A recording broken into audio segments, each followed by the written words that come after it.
Welcome back to TC Talks. I'm your host, TC, here with another episode for you today, and we're going to be talking about the Chicago Bears coming away with a big win in Week 12 against the Pittsburgh Steelers. Before we dive into that, I want to encourage you to give me a follow, subscribe, all those fancy internet things down below, and let's go ahead and dive into the Chicago Bears beating out the Pittsburgh Steelers. So, first off, in this contest, we were supposed to see the Chicago Bears beat up on an old rival. We were supposed to see the Chicago Bears regain ownership of their team against Aaron Rodgers. This was supposed to be what settled it, what ended it, which gave ownership back to Chicago. Unfortunately, the Chicago Bears weren't presented with Aaron Rodgers. Unfortunately, Aaron Rodgers had to send somebody in his place, and that person was Mason Rudolph. So this contest, despite whatever the Chicago Bears were going to do, people were going to put asterisks next to it. People were going to say this, that, or the other thing to say the Chicago Bears, same old Bears. Discount the win, and that's exactly what we're seeing over these past few days already. Sunday, all the excuses coming out. Oh, if Aaron Rodgers was in, you guys would have lost. Today, we're seeing all this same thing. All the BS about the Chicago Bears in this contest, getting it easy because Mason Rudolph was leading the way for the Pittsburgh Steelers. But everybody else is going to overlook one key thing. Or should I say, 5 key things, because the Chicago Bears defense was out with all its linebackers going into the contest. During the contest, there were additional injuries to that linebacker core that sidelined them for the game. And on top of that, the Chicago Bears are still dealing with a number of injuries, including their all-pro defensive back in Jaylon Johnson. So the excuses while they're there for the Pittsburgh Steelers, none of the excuses for why the Chicago Bears could have lost this game were mentioned. And the Chicago Bears, instead of relying on those excuses when it came to losing, the Chicago Bears rose to the occasion, beat a good defense and an offense that, despite not having Aaron Rodgers, was able to move the ball.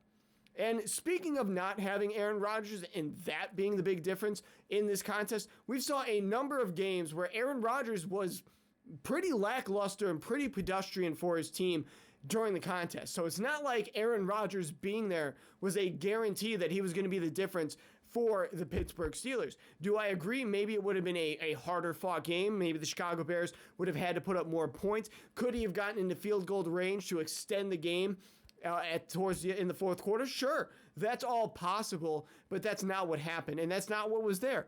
Could the Chicago Bears have played lockdown defense, not giving up any points, if Jaylon Johnson and the linebacker core was there? Yeah, absolutely, but that wasn't the reality of the game. And all these people discounting what the Chicago Bears are able to do because of this, that, or the other thing, none of them look at this Chicago Bears team, a first-year head coach, a second-year quarterback, a bunch of new implementations going into this team and saying, you know what? This was supposed to be a growing year for the Chicago Bears. They're supposed to be able to beat or maybe even lose to the teams that they've been able to beat. And if you look, yes, they should have beaten the Ravens. They should have beaten the Vikings week 1. Maybe would have liked a better contest against the Lions in week 2. But the Chicago Bears today, they have 3 losses on their record. They have 8 of their past 9 wins coming this past stretch. So the Chicago Bears, they're in a spot where all they could do is play who's ahead of them. And this game was supposed to be one of the tougher games. And yes, Aaron Rodgers wasn't there, but that offense, the Chicago Bears offense, is still going up against a stacked, solid Steelers defense. And they weren't able to hold Caleb in check. Yes, the first possession, we saw Caleb Williams make the worst mistake possible, throw the ball directly into the dirt for a fumble, and it resulted in a touchdown for the Pittsburgh Steelers. But what did we see after that? Did we see Caleb crumble and fall apart like we've seen him in previous iterations of this team? No. We saw Caleb remain composed, get back into the pocket, hit some key throws, find DJ Moore twice for a touchdown, find a perfect dot on time for Cole Kmet, and that first touchdown to DJ Moore was also perfectly timed, perfectly executed by both DJ and Caleb Williams. So for them to be able to have this kind of performance after starting out so lackluster in this game, Absolutely phenomenal, and that's something that nobody's talking about when it comes to Caleb Williams. Heck, they're not even talking about that fumble early on, because if they were talking about the fumble, they'd have to talk all their way through the game, and they're not going to want to do that. They're not going to want to tell you that the Chicago Bears, for one of the handful of times in this contest, were actually able to score a touchdown in each individual quarter. They don't want to talk about all that. They want to talk about how the Chicago Bears, oh, easy team, blah, blah, blah. This win was not like it was last week against the Minnesota Vikings, against a J.J. McCarthy-led team who struggles on both sides of the ball. No, the Steelers are a legit defense. We saw how good their running game is. We saw Mason Rudolph be able to come in and still keep this offense afloat.